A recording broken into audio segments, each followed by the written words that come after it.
Auzubillahi minash-shaytanir-rajim. Bismillahir-rahmanir-rahim. Dear students, Assalamu alaikum. Today's our topic is classification of carbohydrates. Carbohydrates की classify कैसे किया जाता है? तो तीन मेजर ग्रुप्स में क्लासिफाई किया जाता है। कार्बोहाइड्रेट्स को सैकराइड्स भी कहा जाता है, और सैकराइड जो है ये ड्राइव लिया गया वर्ड ग्रीक है, ग्रीक वर्ड से, लैंग्वेज से, सकारोन। ये स्पेलिंग याद कर लेने, थोड़े डिफरेंट है। सकारोन मीनिंग शुगर्स, यानी इनको कार्बोहाइड्रेट भी कहा जाता है, सैकराइड्स भी कहा जाता है, और शुगर्स, यानी तीनों नाम इनको दिए जाते हैं, कार्बोहाइड्रेट्स, सैकराइड्स और शुगर्स। और इनको तीन ग्रुप्स में क्लासिफाई किया जाता है। मोनो मीन वन या एक सैकराइड, ओलिगो ये 10+ जो सैकराइड्स होंगे उनको ओलिगोसैकराइड्स कहेंगे, यानी एक मॉलिक्यूल में 10 या ज़्यादा सैकराइड्स मॉलिक्यूल्स, या मोनोसैकराइड मॉलिक्यूल होंगे तो ओलिगो।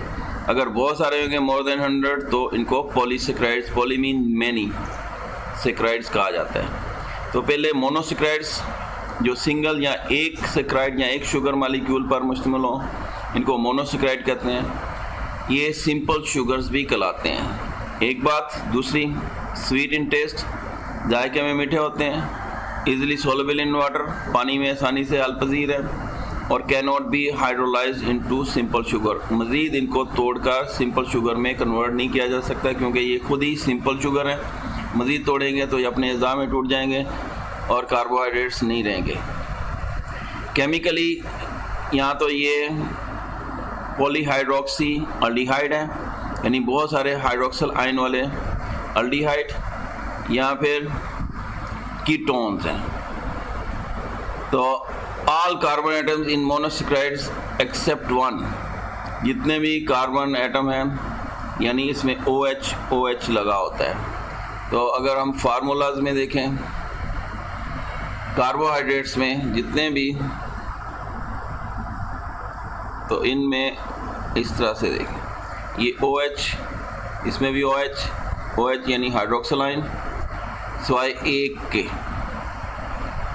तो इस तरह से दूसरे भी फार्मूलाज देखेंगे तो इन सब में इसी तरह से सारे कार्बन के साथ हाइड्रोक्सल आयन होंगे सिवाय एक के, जहाँ पे डबल बॉन्ड O होता है। तो ऑल ग्रुप्स जितने भी कार्बन हैं उनके साथ OH ग्रुप है, यानी हाइड्रोक्सल आयन होगा, इसलिए इनको पॉलीहाइड्रोक्सी कहेंगे। अल्डिहाइड या तो शुरू में डबल बॉन्ड O होगा या सेकंड कार्बन के साथ।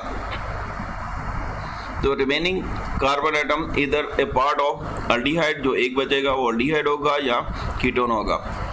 तो शुगर विद अल्डिहाइड ग्रुप जो होगी इज कॉल्ड अल्डो शुगर, और sugar with keto group is called keto sugar.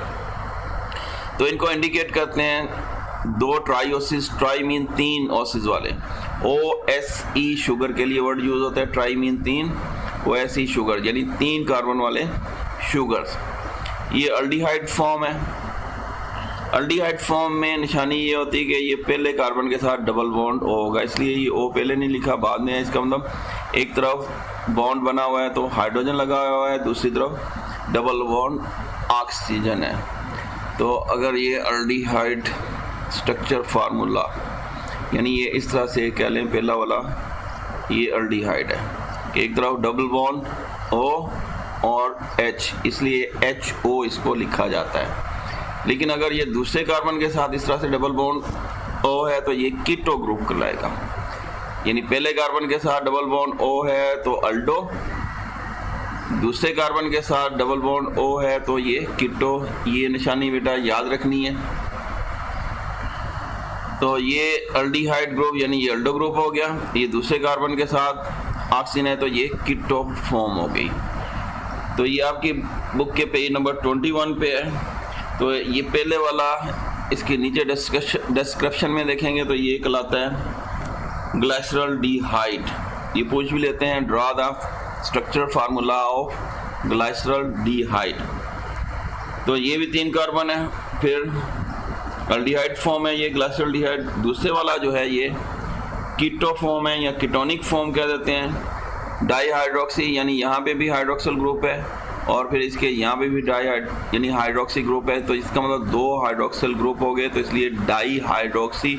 और खुद क्या है ये एसीटोन है, इसलिए इसको डाई हाइड्रोक्सी एसीटोन नाम दिया जाता है। तो ये हो गया ग्लाइसरॉल्डिहाइड और ये हो गया डाई हाइड्रोक्सी एसीटोन।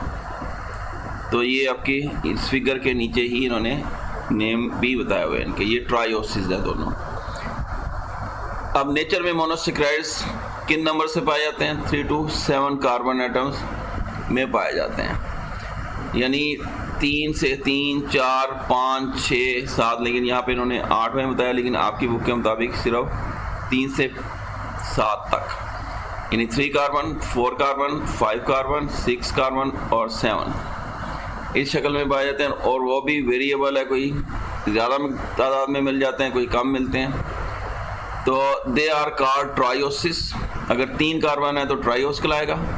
टेट्रोसिस अगर 4 कार्बन है, पेंटोसिस 5, हेक्सोसिस 6, यानी ट्राई 3 ओसिस 3 कार्बन यानी 3 शुगर वाला। ट्राई टेट्रोस 4, पेंटा 5, हेक्सोस 6, हेप्टा 7। तो जनरल फार्मूला जो है इनका CH2O होल N है, यानी where N is the whole number from 3 to 7,000। ये भी 3 से यानी सेवरल थाउजेंड आना चाहिए, यहाँ पे इन्होंने 7 लिखा, मैनी थाउजेंड कर सकते हैं, इन 3 to 1000 क्या लें। तो इसमें 2 ट्राइसिस मेंशन किए हैं इन्होंने, जो इस जगह पे 2 ट्राइसिस, एक ग्लाइसरॉल्डिहाइड दूसरा डाई हाइड्रोक्सी एसीटोन। ये ट्रायोसिस इंटरमीडिएट हैं। इंटरमीडिएट यानी ये स्टेबल फॉर्म नहीं है, या तो एक बड़े मॉलिक्यूल्स को टूटने के दौरान ये प्रोड्यूस होते हैं या बनने के दौरान इनको इस्तेमाल किया जाता है, इसलिए इनको इंटरमीडिएट कहेंगे रेस्पिरेशन में और फोटोसिंथेसिस में। यानी ये ट्राइसिस जब रेस्पिरेशन में ग्लूकोज को तोड़ा जाता है तब ये बनेंगे और फिर फर्दर तोड़ दिया जाएगा, और फोटोसिंथेसिस के दौरान में ही पहले ये प्रोड्यूस होंगे, फिर ग्लूकोज इनके मिलने से बनेगा, यानी 3 और 3 मिलके 6 बन जाएगा। तो टेट्रोसिस आर रेयर इन, जो 4 कार्बन वाले हैं ये नेचर में कम है और कुछ बैक्टीरिया में ही पाए जाते हैं, जबकि पेंटोसिस और हेक्सोसिस ये मोस्ट कॉमन है, 5 कार्बन वाले और हेक्सोसिस। यानी ट्रायोसिस इंटरमीडिएट हो गए रेस्पिरेशन और फोटोसिंथेसिस के रेफरेंस से, ये बैक्टीरिया में पाए जाते हैं, रेयर है। पेंटोसिस और हेक्सोसिस ये ज़्यादा पाए जाते हैं, जबकि हेप्टोसिस 7 वाले भी बहुत रेयर है, इनका इसको यहाँ पे इन्होंने मेंशन नहीं किया।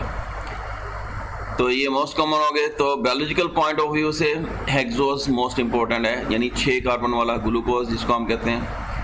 तो ये एक अल्डोज शुगर है, मतलब कि इसके पहले कार्बन के साथ डबल बॉन्ड वो पाया जाता है। तो यहाँ पे ग्लूकोज ये दिया हुआ है, तो 6 कार्बन पहले कार्बन के साथ, ये ऑक्सीजन डबल बॉन्ड, तो ये अल्डो ग्रुप। तो 6 कार्बन वाला ग्लैक्टोज भी है, इसमें भी ये भी अल्डो है पहले कार्बन के साथ। 6 कार्बन वाला फ्रुक्टोज भी है, ये पूछ लेते हैं, तीनों फार्मूले लिखने पूछ लेते हैं, लेकिन इसके दूसरे कार्बन के साथ ऑक्सीजन है, डबल बॉन्ड है, तो ये कीटो है। इसका मतलब ये दोनों अल्डो ग्रुप हो गए, ये कीटो। तो डिफरेंस क्या है? ग्लूकोज में पहला कार्बन, दूसरा कार्बन, तीसरा दूसरे कार्बन के साथ, तीसरे कार्बन 1, 2, 3, तीसरे कार्बन के साथ अपोजिट साइड पे OH है, इसको रेड करना चाहिए था इन्हें। बहरहाल बाकी सारे कार्बन के साथ OH इस तरफ है, तीसरे कार्बन के साथ इधर है। जबकि ग्लैक्टोज में क्या फ़र्क है? 1, 2, 3, ये चौथे कार्बन में OH दूसरी तरफ है, यानी इन दोनों में डिफरेंस एक ही जगह पे है। ग्लूकोज में तीसरे कार्बन के साथ OH हाइड्रोक्सिल आयन अपोजिट है, जबकि ग्लैक्टोज में चौथे कार्बन के साथ OH अपोजिट है। जबकि फ्रुक्टोज है ही कीटो है, ये दोनों अल्डो हैं, ये कीटो है, तो 1 2 3 चौथा कार्बन तीसरे कार्बन के साथ, तो ये तीसरे कार्बन के साथ OH अपोजिट है। इनके फार्मूला नोट कर लेने हैं, बल्कि बुक पे ही उसी जगह लिख लें, ये आ जाते हैं, इम्पोर्टेंट है। फिर इसमें ये ग्लूकोज 6 कार्बन वाला और ये राइबोस 5 कार्बन वाला, यानी पेंटोज होगी, ये हेक्सोस कॉमनली पाए जाते हैं, लेकिन बायोलॉजिकल पॉइंट ऑफ व्यू से ग्लूकोज इंपॉर्टेंट है। और ज़्यादातर मोनोसेक्राइड जो हैं ये जब सॉल्यूशन फॉर्म में होते हैं, यानी पानी के अंदर होते हैं, सॉल्यूशन बनाते हैं, तो ये रिंग स्ट्रक्चर बनाते हैं। इसमें राइबोस रिंग स्ट्रक्चर बनाएगा 5 कॉर्नर वाला, इसको राइबोफ्यूरानोज कहते हैं, ये अंडरलाइन कर लेना, ये पूछ लेते हैं रिंग स्ट्रक्चर। जबकि ग्लूकोज जो है 6 कॉर्नर रिंग नॉन एज ग्लाइकोपाइरानोज बनाता है। तो ये इसी तरह से पूछ लेते हैं, राइबोफ्यूरानोज और ग्लाइकोपाइरानोज, ये रिंग स्ट्रक्चर ड्रा करके प्रैक्टिस कर लेनी है।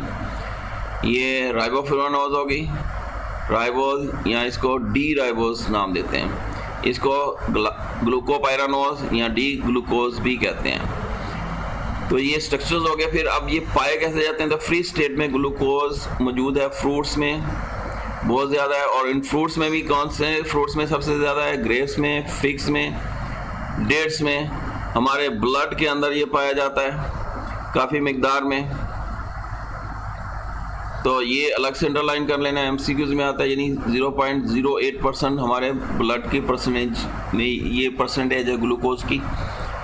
फिर ये कंबाइंड फॉर्म है, तो ये फ्री फॉर्म में था, अब कंबाइंड फॉर्म में मैनी डाइसेक्राइड्स, यानी 2 मोनोसेक्राइड मिलके एक मॉलिक्यूल बनाएंगे तो उसको डाइसेक्राइड कहेंगे, और बहुत सारे मिलके बनाएंगे तो इसको पॉलीसेक्राइड कहेंगे। डाइसेक्राइड और पॉलीसेक्राइड की शक्ल में मौजूद होता है। स्टार्च, सेलुलोज, ग्लाइकोजन, जब इनको तोड़ा जाता है तो ये ग्लूकोज प्रोड्यूस करते हैं, यील्ड करते हैं, अगर इनको मुकम्मल तौर पर कंप्लीटली हाइड्रोलाइज किया जाए। Glucose is naturally produced in green plant, तो पहले जो सब्सटेंस बनता है, final substance, stable substance photosynthesis के दौरान वो ग्लूकोज ही है, और ये ग्रीन प्लांट्स में हो रहा है। तो इसमें कार्बन डाइऑक्साइड इस्तेमाल होती है, वाटर इस्तेमाल होता है फ्रॉम द सॉइल, और ग्लूकोज सिंथेसिस की जाती है, यानी 6 carbon dioxide, 12 water molecule, light energy मौजूद होगी, और क्लोरोफिल में ये ग्लूकोज बनता है पहले स्टेप पे। फिर ऑक्सीजन रिलीज होती है, वाटर मॉलिक्यूल रिलीज होंगे। तो इसमें इक्वेशन के अंदर एनर्जी जो है, लाइट एनर्जी एक्चुअली ये स्टोर हो जाती है ग्लूकोज के बॉन्ड्स के अंदर।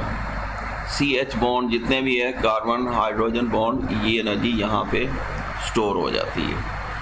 तो sunlight energy, this is why the process, इसको फोटोसिंथेसिस इसीलिए कहते हैं, फोटोसिंथेसिस यानी लाइट से सिंथेसिस करना, बनाना। तो अब यहाँ पे अगर हम कहें जी सिंथेसिस के दौरान में अगर 10 ग्राम ग्लूकोज, इसको अलग अंडरलाइन कर लेना है, 10 ग्राम ऑफ ग्लूकोज बनाना है तो कितनी सनलाइट एनर्जी चाहिए, 717.6 किलो कैलोरी सोलर एनर्जी ये इस्तेमाल होती है 10 ग्राम ग्लूकोज बनाने में, यानी ये ग्लूकोज के अंदर स्टोर हो जाती है इतनी energy. This energy is stored in the glucose molecules as chemical energy, यानी CH बॉन्ड की शक्ल में, and become available in all organism. जब ये ऑर्गेनिज्म, लिविंग ऑर्गेनिज्म इस ग्लूकोज को इस्तेमाल करते हैं तो सेल लेवल पे जाकर ये जो हाइड्रोलाइसिस होता है, ये एनर्जी प्रोड्यूस होती है, और फिर इस एनर्जी को ये ऑर्गेनिज्म इस्तेमाल करते हैं ऑक्सीडाइज करके बॉडी फंक्शनिंग के लिए। तो स्टूडेंट, ये आज का हमारा टॉपिक मोनोसेक्राइड्स कंप्लीट हो गया। नेक्स्ट टॉपिक तक के लिए अल्लाह हाफिज़।